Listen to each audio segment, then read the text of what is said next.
Assalamualaikum warahmatullahi wabarakatuh. Apa kabar semuanya? Semoga selalu sehat, dilancarkan rezekinya, dimudahkan segala urusannya ya. Amin. Nah, di video kali ini saya akan berbagi informasi yaitu terkait jadwal pencairan bantuan PKH tahap 2 maupun BPNT tahap 2 tahun 2025. Kapan PKH dan BPNT mulai dicairkan kembali. Jadi simak jadwal dan tahapan-tahapan pencairannya ya. Maka dari itu simak terus videonya sampai selesai agar supaya tidak ketinggalan informasinya. Nah, program Keluarga Harapan atau PKH merupakan salah satu program unggulan pemerintah Indonesia yang bertujuan untuk mengurangi angka kemiskinan melalui bantuan sosial. Hal ini tentu memberikan harapan bagi banyak keluarga penerima manfaat KPM ya, yang menantikan bantuan ini untuk memenuhi kebutuhan sehari-hari. Pencairan dana PKH dan BPNT dilakukan secara bertahap. Dana yang telah dicairkan akan masuk ke rekening Kartu Keluarga Sejahtera atau KKS. Adapun KPM PKH BPNT yang dicairkan melalui kantor pos Indonesia. Meskipun demikian, tidak semua KPM menerima dana secara bersamaan ya, karena beda daerah beda jadwal. Dan berikut jadwal pencairan PKH dan BPNT untuk tahap 2. Nah, perlu diketahui bahwasanya pencairan PKH maupun BPNT itu disalurkan dalam 4 tahap sepanjang tahun. Dan berikut ini adalah rincian jadwal pencairan untuk masing-masing tahap ya. Untuk tahap yang pertama itu sudah mulai dicairkan dan hampir merata ya hingga sampai saat ini.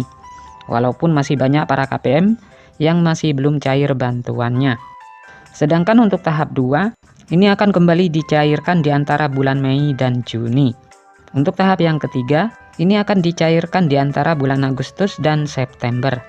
Dan tahap yang keempat, di antara bulan November dan Desember, baik PKH maupun BPNT. Nah, dengan adanya jadwal ini diharapkan KPM dapat mempersiapkan diri ya, dan mengatur keuangan mereka dengan lebih baik, terutama dalam menghadapi kebutuhan yang mungkin meningkat di setiap tahapan pencairan.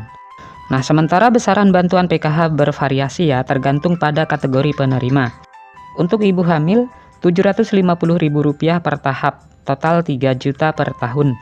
Sedangkan anak usia dini umur 0 sampai dengan 6 tahun, Rp750.000 per tahap, total 3 juta per tahun.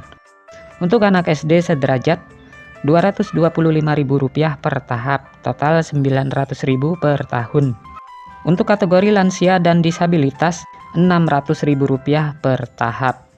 Nah, dengan adanya variasi besaran bantuan ini, pemerintah berharap dapat mencakup berbagai kebutuhan yang berbeda dari setiap kategori penerima, sehingga bantuan yang diberikan lebih tepat sasaran.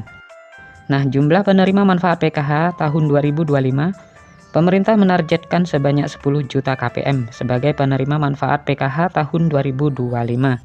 Target ini menunjukkan komitmen pemerintah dalam mengentaskan kemiskinan dan memberikan dukungan kepada masyarakat yang membutuhkan.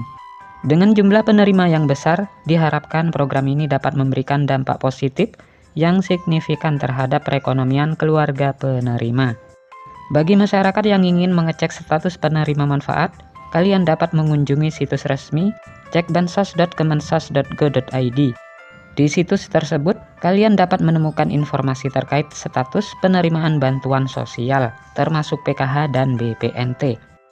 Nah, untuk mendapatkan informasi terbaru dan paling akurat, selalu pantau terus informasi resmi dari Kementerian Sosial. Dengan mengikuti perkembangan terbaru, KPM dapat lebih siap dalam memanfaatkan bantuan yang diberikan. Dengan adanya bantuan ini diharapkan dapat meringankan beban ekonomi dan membantu keluarga dalam memenuhi kebutuhan dasar para KPM. Nah, jadi itulah informasi yang dapat saya sampaikan, semoga bermanfaat. Sampai ketemu di informasi-informasi selanjutnya. Assalamualaikum warahmatullahi wabarakatuh.